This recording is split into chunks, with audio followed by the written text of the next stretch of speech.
अपार चरित्र प्रभु ने दिया, जिसे राम नाम जो दुनिया में लूट अनेकों है, पर राम नाम से लूट नहीं। इस राम नाम का जो एक रस है, इस रस से क्या इसका अभिप्राय है, एक कथा सुनना मैं चाहती हूँ। उसी समय भोलेनाथ जी कहते हैं, जिस समय माता सीता का हरण हुआ, क्रूर रावण माता सीता को चोरी से साधु का भेष बना करके ले गया। उस समय भगवान जब पंचवटी उस में आए लक्ष्मण के सहित, तो भगवान बहुत दुखी हुए। हर जगह देखा, इधर उधर जाकर के भगवान ने लताओं पक्षियों से हर किसी से पूछा। उसी समय पूछते ही विरह में वो भगवान जा रहे थे, तभी वरुण का पुत्र जो कि गरुड़ अरुण दो भाई थे, कश्यप ऋषि के पुत्र थे। गरुड़ तो भगवान विष्णु की सभा में यानी कि वैकुंठ में चला गया। अरुण के दो पुत्र हुए, जटायु संपाति। तो जटायु जो था ये दशरथ का मित्र था, तो दशरथ के साथ इसकी मित्रता थी। उधर जब पंचवटी में भगवान श्री हरि सच्चिदानंद जी जो कि राम के अवतार में आए, तो बसने के लिए पर्णकुटी अगस्त मुनि के कहने से वहां पर रहना चाहते थे।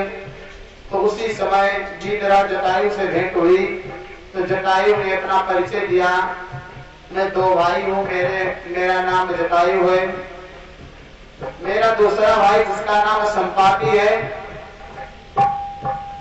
तो जटायु ने एक बार सूर्य की ओर जाने का प्रयास किया। जटायु संपाति ने अभिमान किया कि हम उड़कर सूर्य के पास क्यों नहीं जा सकते हैं, तो उनका अभिमान चूर हुआ और संपाति जो था वो अलग जाके गया और ये दंडक वन में रहने लगा, जिसका नाम जटायु था। भगवान से भेंट हुई तो वो कहने लगा, प्रभु मैं यही, हम भी रहेंगे, आपके दर्शन करेंगे, मैया सीता के दर्शन करेंगे, इससे अच्छा हमारा भाग्य और क्या हो सकता है। जहां तक हो चले तो मैं आपकी रक्षा करूंगा। तो ये बात उसी समय की है जिस समय रावण माता सीता को हर के ले गया। तो जटायु ने जब उसे जाके देखा तो उससे युद्ध किया। युद्ध करने के बाद उसने, वो रावण था, ये पक्षी था, तो उसने इसके पंख जो थे वो काट दिए। पंख काटने के बाद वो धरनी पर गिरा और राम राम करता रहा। उसी समय हमारे श्री रामचंद्र भगवान लक्ष्मण जी के साथ में खोजते हुए वहां तक पहुंचे हैं। तो जटायु था, जटायु का सर अपने पैर के ऊपर रखा, उससे पूरा परिचय पूछा तो उसने बताया, क्रूर दुष्ट जिसका नाम रावण है, लंका का राजा है, वो माता सीता का हरण करके ले गया।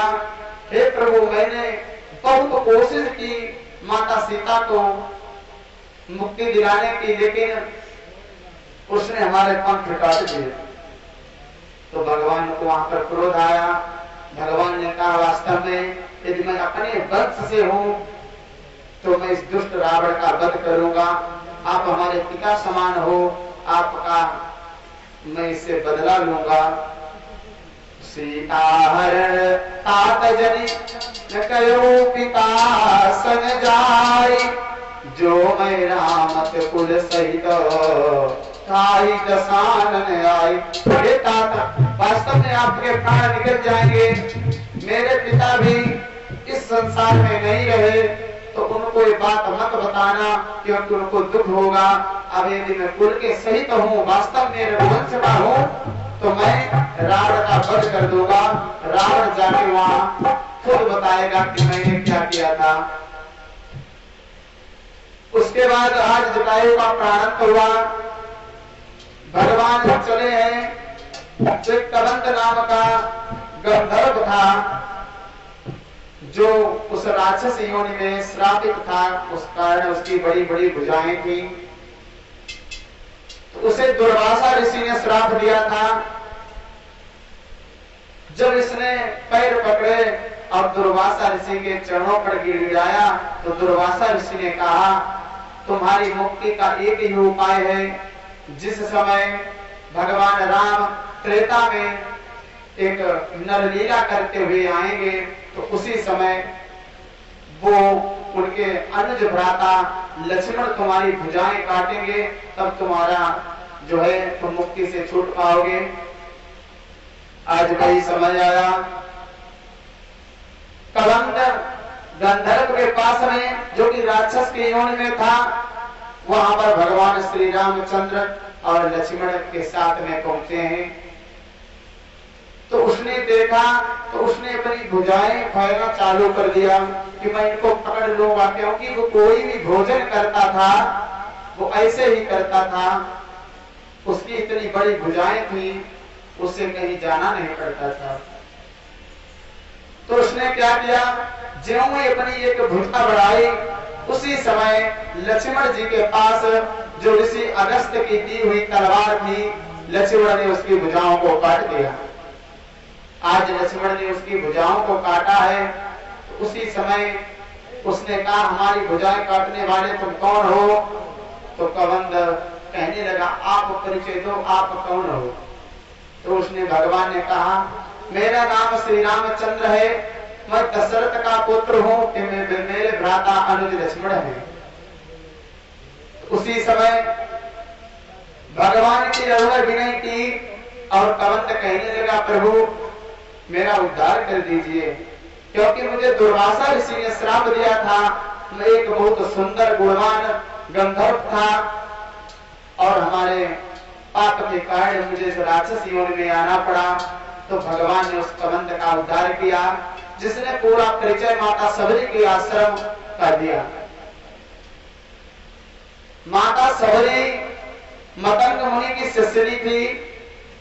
माता सबरी जो थी वो पूर्व जन्म की श्रवणा नामक की अप्सरा थी। माता सबरी जो थी वो पूर्व जन्म में श्रवणा नामक की अप्सरा थी, तो इंद्र के दरबार में नृत्य करती थी।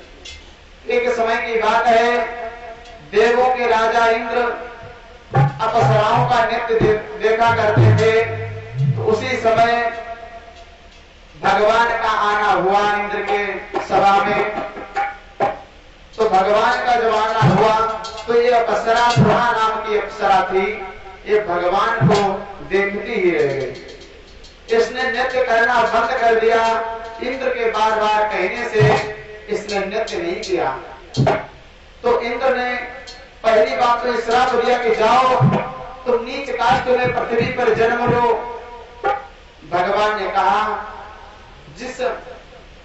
जिनकी रही भावना जैसी तीन मूर्ति प्रभु देखी कैसी। भगवान ने समझ लिया ये हमारी भक्तिनी है, इसने हमको प्रभु करके माना है कि भगवान समझ रही है। तो भगवान ने कहा ठीक है, मैं अगले अवतार में जब आऊंगा तब आपको दर्शन देंगे, तुम्हारा उद्धार करेंगे। तो वही सबरी नृत्य प्रतिदिन जो रास्ता थी उसको साफ करती थी, फूल बिछाती थी। तो कभी कभी कोई संत महात्मा आ जाते थे तो उसको परेशान करने लगते थे। कहते थे तुम राम राम करती हो लेकिन तुम्हारे राम कभी आते नहीं। ऐसे करते करते सबरी की सारी उम्र थी वो निकल गई, वो वृद्धावस्था में आ गई, जिसकी थोड़ी जिंदगी रह गई थी। तो एक समय की बात, कुछ ऋषि मुनि वहां से निकले, सबरी पुष्प बिछा रही थी। तो सबरी ने कहा आप फिर आ गए हमारे पुष्प रौंदने के लिए। तो ऋषियों ने कहा वास्तव में भक्ति और पागलपन में ज्यादा अंतर नहीं होता है। हमें लगता है, एक ऋषि उसमें कहने लगा, हमें लगता है ये भिलनी पागल हो गई है। तो दूसरा ऋषि यही कहता है कि भक्ति पागलपन में ज्यादा अंतर नहीं होता है। तो सबरी से वहां से वो ऋषि मुनि जो थे चल पड़े। कुछ समय के बाद आज मर्यादा पुरुषोत्तम श्री रामचंद्र भगवान का सबरी के आश्रम में पग रखना हुआ। बोलिए श्री रामचंद्र भगवान की। भगवान ज्यों ही सबरी के आश्रम में उन फूलों पर पग ही रखा था, उसी समय सबरी फिर हाथ जोड़कर प्रार्थना करने लगी, अरे फिर तुम आ गए हमारे फूल रोकने के लिए। भगवान मुस्कुराए। सबरी ने नहीं समझ पाया, वास्तव में आज वैकुंठेश्वर भगवान सच्चिदानंद जी जो नर के रूप में अवतार लेके आए हैं, वो हमको सुख देने के लिए, मुक्ति देने के लिए और भक्ति प्रदान के लिए आए हैं। तो सबरी ने देखा धनुष बाण सुशोभित अपने भाई के साथ में जटा मुकुट धारण किए हुए और मंद मंद मुस्कुरा रहे हैं भगवान। तो प्रेम मगन मुख बचन नयावा, पुनि पुनि पद सरोज सिरनावा। जिस समय सबरी को आभास हुआ वास्तव में भगवान ही है, तो मुख जो वचन कहने वाली थी वो उसके मुख से वचन निकला ही नहीं, इतनी मगन हो गई। लेकिन उसके बाद उसने क्या किया है, सादर जल लई चरण पखारे, सादर जल लई चरण पखारे, सादर जल लई चरण पखारे,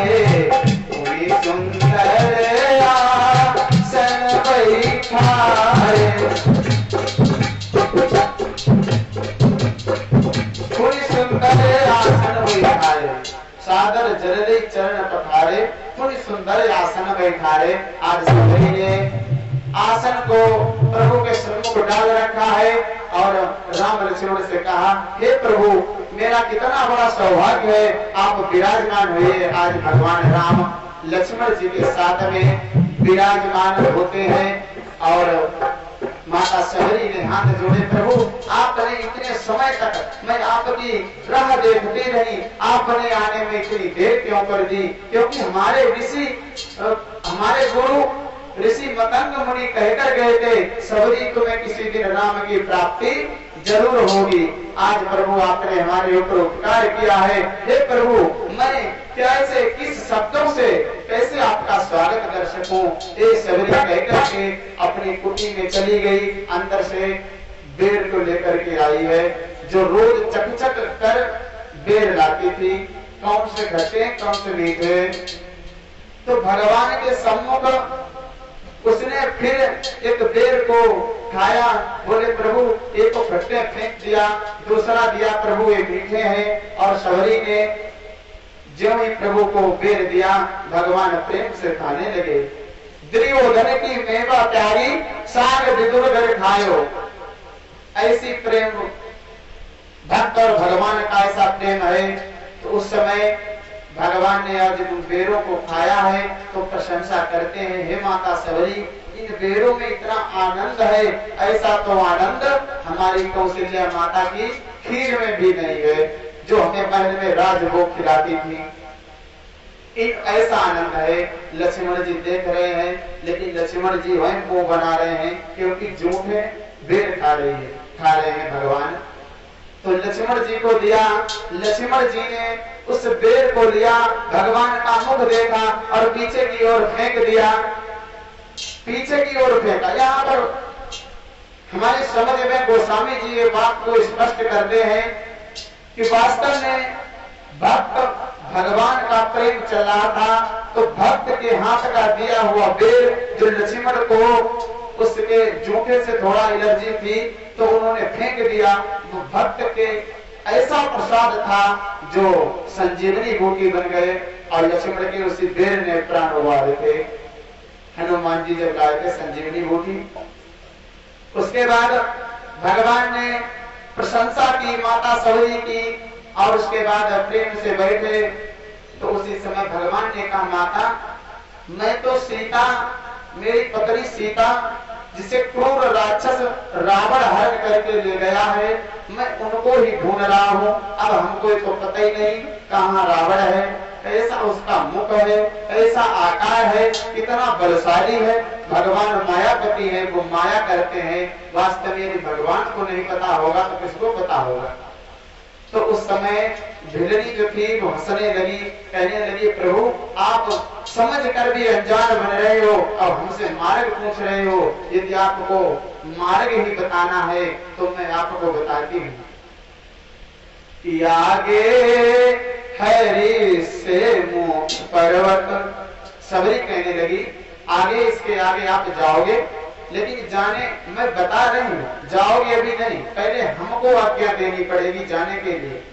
मैंने तो आपका बहुत इंतजार किया आपके दर्शन के लिए, अभी नहीं जाओगे, अभी बता रही हूँ। आगे हरि से मुख पर्वत, वहां पर सुग्रीव वहां रहता है। आगे हरि से मुख पर्वत,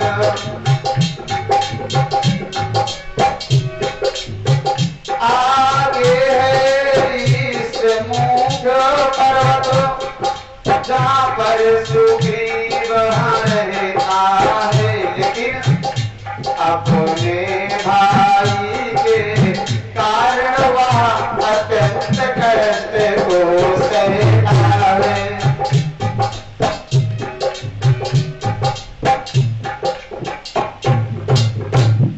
आगे है ऋषमुख पर्वत, वहाँ पर सुग्रीव रहता है। लेकिन समस्या ये है, अपने भाई के कारण वह अत्यंत कष्ट को सहता है। भगवान ने कहा, ठीक है, वो किस कष्ट को सहता है इसका तो निर्णय हम वहां जाकर के करेंगे। तो भगवान वहां से चल पड़े। माता सबरी फिर चरणों में गिरी, कहने लगी, प्रभु मैं आपसे बार बार कहती हूँ, आप जाने की रास्ता पूछते हो, लेकिन हमें अज्ञान क्यों नहीं देते। आज भगवान ने कहा, आपके शिष्य, वो आपके गुरु जो मतंग मुनि हैं, वो कहाँ पर संध्या वंदन करते थे, मैं उन ऋषि के दर्शन करना चाहता हूँ। तो मतंग मुनि जिस वट वृक्ष के नीचे बैठकर संध्या वंदन करते थे, मतंग मुनि का वहां पर जो कि एक दृश्य बिजली की तरह वहां पर वट वृक्ष के नीचे जाने के भी बाद चमकता रहा। वो जब तक वहां आश्रम में बिगड़ी थी, उस समय भगवान ने आज दर्शन किए। सबरी कहने लगी, प्रभु इस संसार में आने वाले प्राणी, जाने वाले प्राणी कैसे जिएंगे, आपकी क्या भक्ति है, उस भक्ति का हमको ज्ञान कराइए। क्योंकि वास्तव में भक्त भक्ति आपकी कैसे करे, किस प्रकार करे, भक्ति में क्या करना पड़ेगा। चरणों में भगवान के पुष्प चढ़ाने से भक्ति नहीं होती, कर्म ही पूजा है।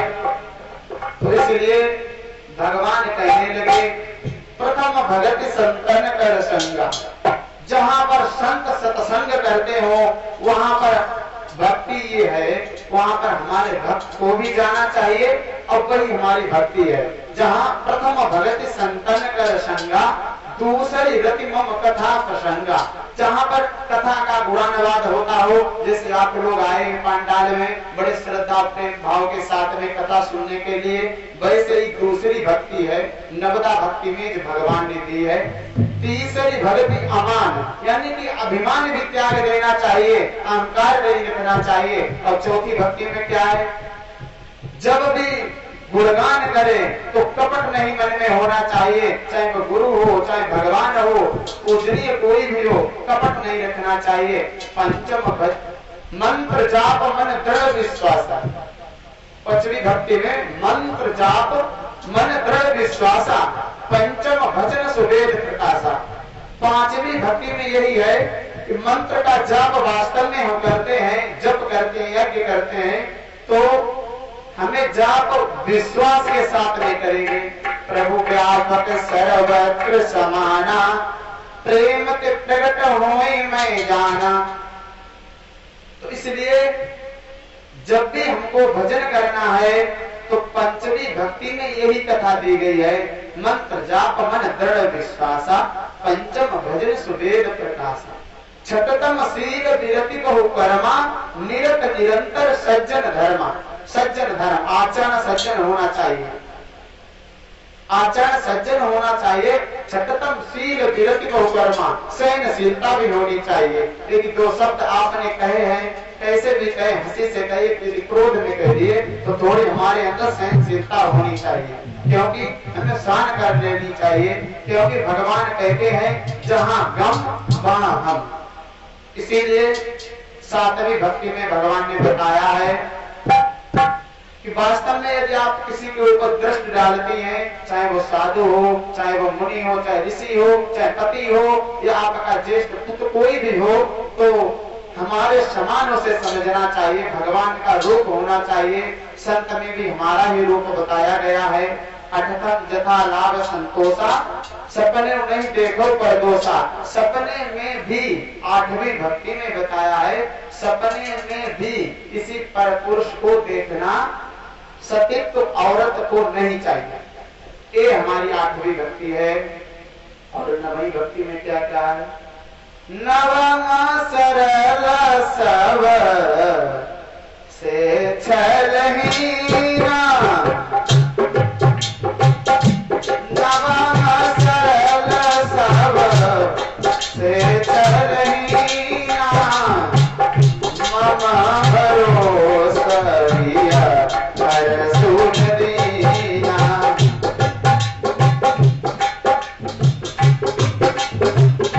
नवमा सरल सब से छलहीना, मम भरोसा दिया हर सुन दीना।